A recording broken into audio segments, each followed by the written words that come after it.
The morning she reached past me like I was part of the furniture, I knew something had changed. Her phone had more of her attention than I did, and when I suggested a simple Saturday hike, I got a maybe at best. What started as emotional distance unraveled into a quiet war of boundaries, truth, and one man refusing to audition for affection. I first noticed the shift on a regular Tuesday morning. Rachel reached past me to grab the coffee mug like I was a coat rack. No eye contact, no good morning, just her sleeve brushing my arm as she scrolled her phone. Her face lit up from the screen. Not from me. I was standing there with two mugs and a weekend plan, and she acted like I was background noise.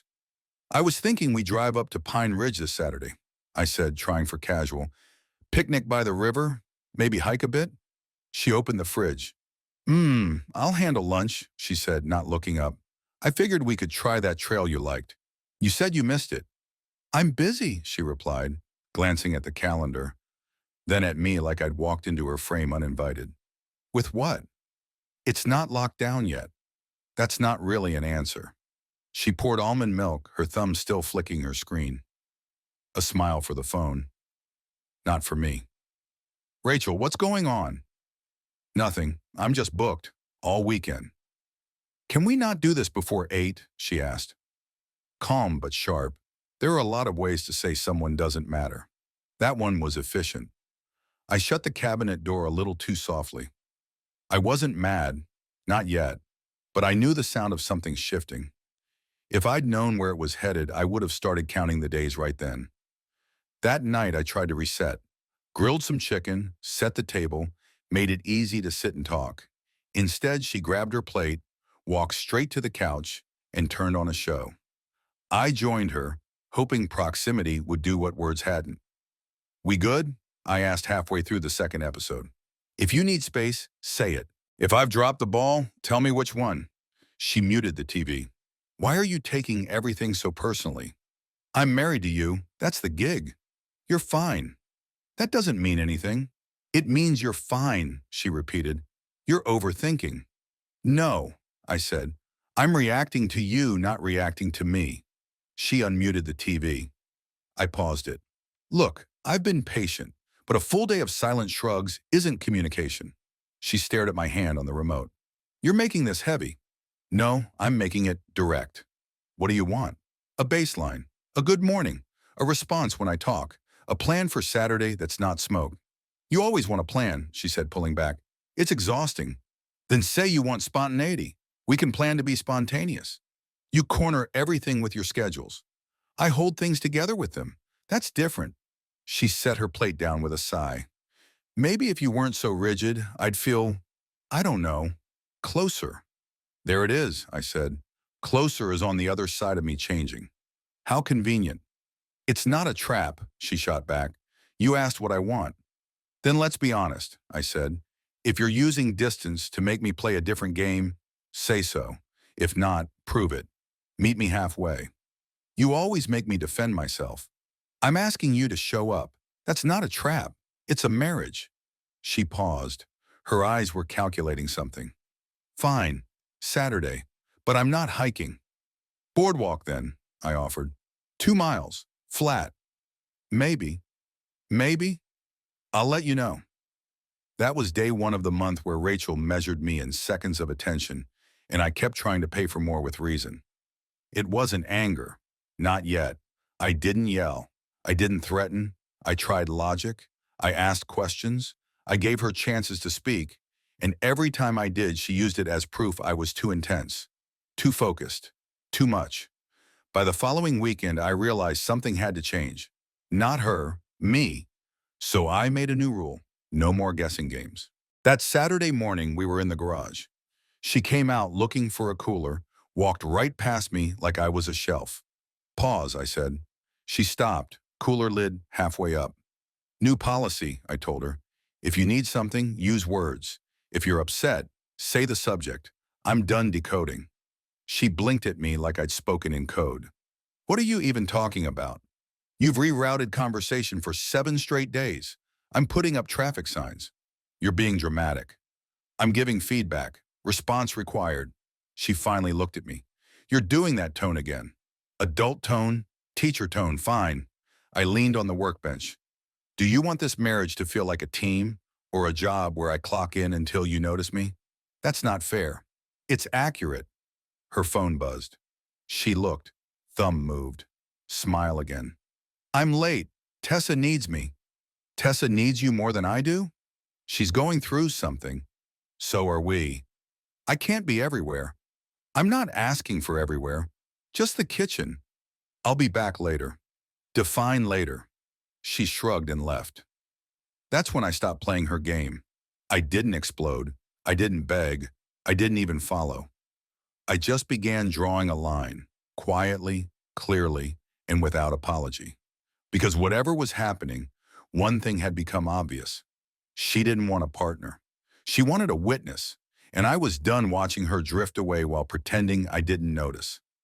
After that morning in the garage, I stopped assuming good intentions. I stopped filling in the blanks for her and started building a structure around my own sanity. That evening, I sat Rachel down in the living room.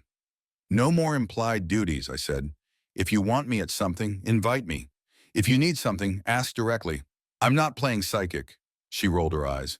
Are you done? No, Saturdays are mine now. Gym, time with Jake. I'll cook for myself. Shared calendar gets real entries. No maybes. So you're punishing me? I'm protecting myself. There's a difference. 2 days into the new rules, she softened. She brought me coffee while I worked in the garage. Extra strong, she said. I nodded. Thanks. I'm trying, she added. Good. Keep going. She hovered. About Saturday, I can do the boardwalk. Maybe lunch? I've got plans with Jake. Sunday afternoon works. I'm usually wiped by Sunday. Then we'll aim for next weekend. Put it on the calendar. She smiled faintly. If you surprised me with a weekend getaway, I'd probably feel more connected. And there it was again, affection with a condition attached. She didn't ask to spend time together. She suggested a purchase to earn her presence. I'm not paying tolls to cross a bridge we built together, I told her. Her smile disappeared. I'm offering a solution. No, you're offering a condition. A real solution doesn't come with a price tag. She left the coffee and walked away. I drank it anyway. I'm not petty, but I wrote it down. Another moment where kindness had a hidden fee. Jake noticed the change in me first. He runs an auto shop, the kind of place where nobody asks how you're feeling unless they really want to know. You ignoring the world or just the buzz? He asked one afternoon, nodding at my phone. I'm resetting my priorities. That code for trouble at home? It's code for I'm respecting my time. The rest can align or not. He whistled. You good? I will be. She'll figure that out eventually. He tossed me a wrench. You running with us Friday? Mike's bringing the grill. I'm in. Good. Bring your quiet face. Leave the apology one. We're fresh out of sympathy. That night, Rachel tested the waters of public performance. We were at Clara's backyard cookout. Folding chairs, paper plates, neighbors trying to outlaugh each other. Rachel, glass in hand, waved at the group. Eric's idea of romance is a trip to the hardware store. He gets sentimental when there's a coupon. Clara giggled. The others chuckled, polite but waiting to see how I'd react. I took a breath, set my plate down. New boundary, I said, not raising my voice. We don't make jokes about our marriage in public. Not here, not anywhere. Rachel blinked, startled. It was a joke. Call it what you want. It's over the line. Now you're being sensitive. No, I'm drawing the line. The laughter faded. Clara held up her hands. Hey, it's all good. I nodded. Enjoy your night. Rachel leaned in close. So I can't tease you anymore? Not if it's at my expense. Keep it private. I'll return the favor. Wow. I turned to Clara. Thanks for the food. I'm heading out. You're leaving already? She asked. I drove separate, I said. Rachel's eyebrows shot up. You what? I drove separate, I repeated. You can come with me or stay. Either way, I'm not staying where I'm the punchline. She hesitated, caught between the audience and the boundary I'd just drawn. She stayed. I left. At the stop sign, I took the first real breath I'd had in weeks. The text came before I was off the block. You embarrassed me. I parked at home and replied, Mockery is a choice. So is leaving. The next morning, she acted like it never happened. She hummed to music in the kitchen while scrubbing a pan, smiling like we were still a team. Sunday, I said, not looking up from the paper. We still doing something? I thought you were going to the shop. I was. I'm home now. I'm tired. Then rest. I'll be outside. That's passive-aggressive. No, it's me not begging. She sighed. Fine. Let's get coffee. Let's try silence, I said. Real silence. No manipulation. You sit. I sit. Start with that. So we sat. 2 mugs, 1 table. Zero honesty. She checked her phone every minute. I watched the backyard light I still hadn't fixed and decided it could stay broken. By the 3rd week, I stopped inviting her to anything. Not out of spite, just logistics. At work, Mike leaned into my office. You good for Friday? Jake's grilling. I'm there. You bringing Rachel? No. He nodded, careful. You look lighter. Boundaries will do that. She know that? She will, or she won't. He grinned. For what it's worth, you're handling this like a grown man. That's the goal.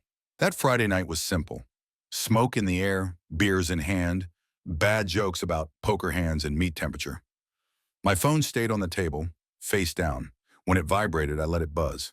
Not gonna check it? Jake asked. I'm off duty. You live there? Not for her convenience. He nodded. That's strong. It's the only thing left.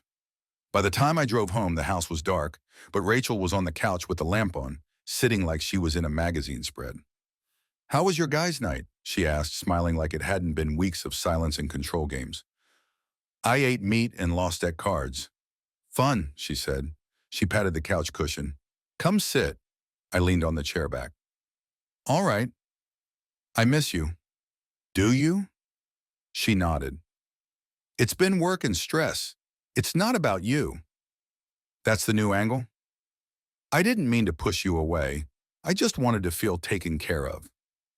I offered a dozen ways to connect without a price. You wanted a toll booth. Her face tensed. So now you're threatening to leave? I'm stating facts. You rationed warmth. I adjusted. You kept testing me. I stopped taking the test. So what happens now? You meet me like a partner, or you don't.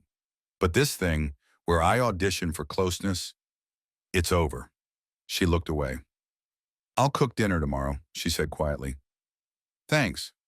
Noted. That night I didn't hope. I didn't analyze, I just slept. Because at that point, I wasn't trying to fix anything. I was watching what would happen when I stopped chasing someone who had long since turned away. Dinner the next night was salmon, roasted vegetables, and a salad I liked. Rachel made it herself. She put her hand on my arm twice, laughed at a story I told about a customer at work, and for about 40 minutes, she resembled the woman I married. Let's go for a drive after, she said while clearing the plates. Just us, windows down, like old times. I rinsed my dish. Where to? Anywhere. All right. We drove with no destination, winding through side streets and old routes we used to take when time felt easier. The music was soft, the car quiet. At a red light, she turned her head toward me. You know, she said lightly, if you surprised me with that spa weekend I mentioned, it would go a long way. I stared at the light, then at her. There it is again, I said. What? The invoice attached to attention. You act warm, you engage, and then here comes the toll. She pulled back slightly. That's not fair. It's honest, I replied. You always ruin good moments. No, I just don't trade for affection. I've said that. She didn't speak the rest of the ride home. Monday, I made changes, quietly. At lunch, I went to the bank and opened a personal account. I split my direct deposit, half to our joint account, half to mine. I canceled the joint credit card and created a clean, automated setup. My half of the mortgage, my share of the bills. Precise, not punitive. That evening, I printed a 1-page document and left it on the kitchen counter. It listed shared expenses, my portion, and when I'd pay them. No drama, just a system. When she got home, she stared at the sheet. So now it's transactional? She asked. No, I said. It's clear. You said I control everything with schedules. Now we both know what's due and when. What about our anniversary? She asked like it was a trump card. What about it? I made a reservation. Where? She smirked. It's a surprise. I nodded. That's cute. Is that sarcasm? It's realism. You've been distant for weeks. Now I'm supposed to celebrate that with a steak? So you're not going? I didn't say that. She crossed her arms. You're hesitating like you want me to beg. I'm hesitating because I don't reward mistreatment with gifts. I'm not celebrating survival. You're so dramatic, she said, her fallback word for everything she didn't want to address. No, I'm so done. The next few days, she changed tactics. She made me coffee in the morning. She sent pictures of menu items during lunch hours. She texted a voice note. I miss us. It was soft, almost worked, until the next message came. A list. Fix the cracked tile. Book my haircut. Call the landscaper. Confirm the anniversary reservation.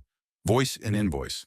That night, I replayed her voice note, then stared at the to-do list. Patterns don't lie. They just wait to be noticed. Mike saw it in me at work. You're moving like a guy wrapping up a chapter, he said, handing me a file. I'm streamlining, cutting things I should have said no to years ago. You bringing her to the team dinner next week? No, I won't be there either. Not like you. I've got different priorities now. 2 days before the anniversary, Rachel tried her boldest move yet, public theater. We were at Tessa's condo. Small gathering, low music, a couple of familiar faces. Rachel raised her glass. Everyone, she called out, let's toast to my husband. He's stubborn, structured, impossible sometimes, but he means well. We've had a rough patch, but Friday night is going to be amazing. Right, Eric? She turned to me, waiting. Heads turned, polite pressure in the room. I looked around. Tess smiled. One guy gave me the come on, play along look. I set my glass down. I don't make promises on a microphone, I said. We handle our stuff privately. Rachel's face stiffened. It's just a toast. Then drink it, but don't use it to trap me. Later, Tessa came over. Are you two okay? I'm fine. Rachel's just been off. I thought the toast might help. Remind you both. I don't do reminders. I do results. You're tough. No, I said. I'm clear. On the drive home, Rachel didn't speak. At the house, she slammed cabinets. I didn't slam anything. I set my alarm and went to sleep. Thursday, I packed a small bag. I didn't hide it. I left it on the passenger seat of my truck. I set my phone to Do Not Disturb from 6 to 10 Friday night. Then I called Jake. You still have that cabin by the lake? Keys are in the lockbox. Go. I owe you. You owe me a fish story. Deal. Friday morning, Rachel moved around the house like a director prepping a stage. She laid a shirt on the bed, placed shoes by the door. Wear this, she said. I'll wear what I wear. Reservations at 7. Don't be late. Noted. She spent the day texting. Her phone lit up the counter constantly. Names I didn't recognize. Some I did. At 6:05, I showered, put on jeans, grabbed my keys, and ignored the shirt she picked. When I opened the door, she turned. Where are you going? Away. For what? To skip your scene. Excuse me? You've spent a month treating me like a prop. Tonight is your big finale, where I show up and thank you for crumbs. I'm not performing. You're being cruel. No, I'm being done. You can't do this, she whispered, furious and stunned. People are waiting. That's the point. What point? That I don't care about your guest list. I care about how I'm treated. You promised? I promised nothing. I asked for respect. Didn't get it. Not celebrating that. She stepped closer. If you walk out, don't come back. I looked at the bag in my truck, then back at her. That's the clearest thing you've said in weeks. And then I left. The sun was still out. The drive to the lake took 90 peaceful minutes. I unlocked the cabin, dropped my bag, and sat on the porch. At 7:12 p.m., my phone buzzed through the silence. Rachel called 3 times. I finally answered. Where are you? She demanded. Not coming. Where? I don't celebrate disrespect. A pause, then a sharp inhale, like the truth had finally landed. You are unbelievable. No, I said. I'm consistent. Good night, Rachel. She tried calling again. I turned off the phone. I made a sandwich. Sat on the dock. Slept like I hadn't in years, because some endings aren't dramatic. They're just necessary. I turned my phone back on Saturday morning. It vibrated with a dozen missed calls and messages. You humiliated me. Everyone asked where you were. I had to lie. This is on you. We need to talk. Where are you? Are you coming home?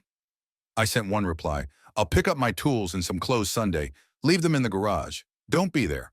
She called again. I let it go to voicemail. That same afternoon, I texted Mike. Take me off next week's team dinner. He replied with a thumbs up. Then I sent Jake a picture of the lake and a coffee mug. He wrote back, you look free. Sunday at noon, I pulled into the driveway. My tools were neatly lined up near the garage wall. 2 boxes of my clothes sat beside them. Rachel had taken the time to fold everything. She walked out as I was loading the last box. So that's it? She asked. You're just walking away? That's it. You're really ending everything over one bad month? I shook my head. We didn't have a bad month. We had a month where you showed me who you are when you think I won't leave. She laughed once. You're being dramatic. I'm being decisive. Please. She reached for my sleeve, but I stepped back. Don't do this. There's the word I asked for weeks ago. Too late. We can fix this, she said, softer now. I was just testing if you would stay. You were rationing affection to see if I'd chase it. You didn't want a partner. You wanted leverage. I didn't mean to push you away, she said, but you did, over and over. Tessa pulled into the driveway at that moment, just as Rachel was blinking back something between anger and panic. Tessa stepped out, took in the boxes, the truck, the air between us. Should I? Stay, Rachel said quickly, then turned to me. We can talk with her here. She can help. No, I said. This isn't about an audience. It's about me and my standards. Tessa stepped back, glanced between us. He looks done, she whispered.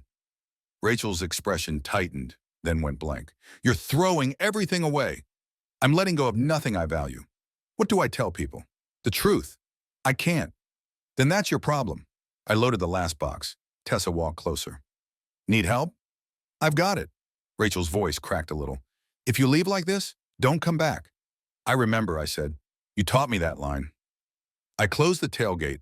Rachel stood in the driveway, arms folded, trying to hold on to something that had been gone for weeks. As I got into my truck, she called out, Eric. I looked at her. If you ever cared, I cared more than you noticed, I said. Now I care about being honest with myself. I drove away. Not in a rush, not with anger. Because when you've finally drawn the last boundary, you don't need speed. You need certainty. I found a short-term rental near the river. 1 bedroom, clean, quiet. I bought a used pickup that ran strong and didn't carry memories. Moved my tools into Jake's back room. Mike noticed my shift, promoted me without a speech. More responsibility, more pay, less noise. A month later, I met Lauren at a friend's cookout. She designed landscapes. We didn't flirt, we talked. No angles, just honesty. One Sunday, she watched me fix a hinge on a gate and said, You're thorough. I like things that stay fixed, I told her. Rachel reached out twice. The first message was long, nostalgic, emotional, memories, guilt, how safe she once felt with me. The second was a short text. The water heater's making a noise. Can you come look at it? I replied with the number of a plumber. It wasn't cruel, it was fair. I don't do free labor in places where I'm not respected. Clara told me Rachel moved in with her sister for a while. She said it like it was news, but not gossip. I nodded and kept working. Weeks passed. The lawn at the old house grew out of control. Then suddenly it was trimmed, clearly rushed. Probably for show. That told me everything. The house only looked cared for when someone was watching. One night, Jake handed me a beer in the shop and asked, You good? Better than good, I said. He grinned. You're steady. We're grilling Friday. Bring Lauren. I'll ask. If she says no, I'll still come. Jake nodded. That's a healthy sentence. Yeah, I said. It is. Because at that point, I had already learned the truth. You can't make someone appreciate you by lowering your standards. You just end up teaching them how little effort they can get away with. And once you stop being convenient, you find out exactly where you stood. The last time Rachel reached out, she started the message with, I miss what we had, and ended it with, maybe we rushed the ending. There was no question in her words. No real curiosity about where things stood. just a subtle hope that I might reopen a door she had helped close, repeatedly. I didn't respond. Not out of spite, but because silence sometimes is the only message worth sending. She followed up days later with something shorter, more practical. "Hey, I found one of your sweatshirts. Want me to drop it off?" That one I did reply to. Donate it. She didn't message again. From others, I heard she was telling different versions of the story. In one, I was too controlling. In another, I was emotionally cold. In the third, she admitted she pushed too far. None of it mattered. I wasn't in those rooms. I didn't need to defend my choices. Peace has no PR team. I kept living. Lauren and I didn't rush anything. We met for coffee, then walks, then dinners that felt like conversations instead of interviews. She asked questions because she wanted answers, not leverage. She didn't try to fix me or test my patience. She met me as an equal. One night, as we closed up her garden shed after a storm, she said, "You don't flinch. I like that. I've already lived with someone who made me prove myself daily," I told her. "I'm not doing that again." "Good," she said, "because I don't audition for kindness either." We stood there for a moment, not touching, not performing, just existing in the same space, fully seen. That was enough. Back at work, Mike eventually asked the question he'd held in for months. "You ever think about going back?" I didn't need to ask what he meant. "No," I said, because I'd be returning to something I already tried to fix. And she wasn't interested in change, only control. Smart. It's not even about her anymore. It's about the way I treated myself while trying to keep it alive. He nodded slowly. "I get that. People ask if there was a single moment where it all became clear. There was. It wasn't when Rachel dismissed my efforts. Not when she ignored conversations, mocked our relationship at parties, or replaced warmth with transactions. It was at 7:12 p.m. on our anniversary. The phone lit up. Her voice demanded, "Where are you?" like I was a package running late. And I answered, "I don't celebrate disrespect. Not with steak, not with forgiveness, not with silence." That sentence was more than a line. It was a key. It unlocked a part of me I'd been burying under compromise. And when the door opened, I didn't look back to see if she was following. Because she wasn't. The chase was over. Now, when I wake up, the mornings are quiet. My place is small but peaceful. I make coffee for one, sometimes two, if Lauren's over. But I never wonder if I'll get a good morning. I already know. My tools have a home. My phone doesn't buzz with tension. My life is steady, and that's more valuable than passion wrapped in pressure. I still remember the version of me who waited, hoped, negotiated. I don't hate that man. He was trying. He was loyal. But he confused effort with value. Loyalty without respect isn't noble. It's self-harm. If there's a moral here, it's this. Adults aren't vending machines. You don't put in just enough attention to get dinners, weekends, and favors in return. You don't earn affection by rationing yours and watching someone chase you for scraps. You either show up or you don't. And when you don't be surprised when the person who used to wait finally walks away. I didn't burn the bridge. I just stopped crossing it alone. Rachel kept her patterns. I kept my dignity. We both live with that. But only one of us lives in peace.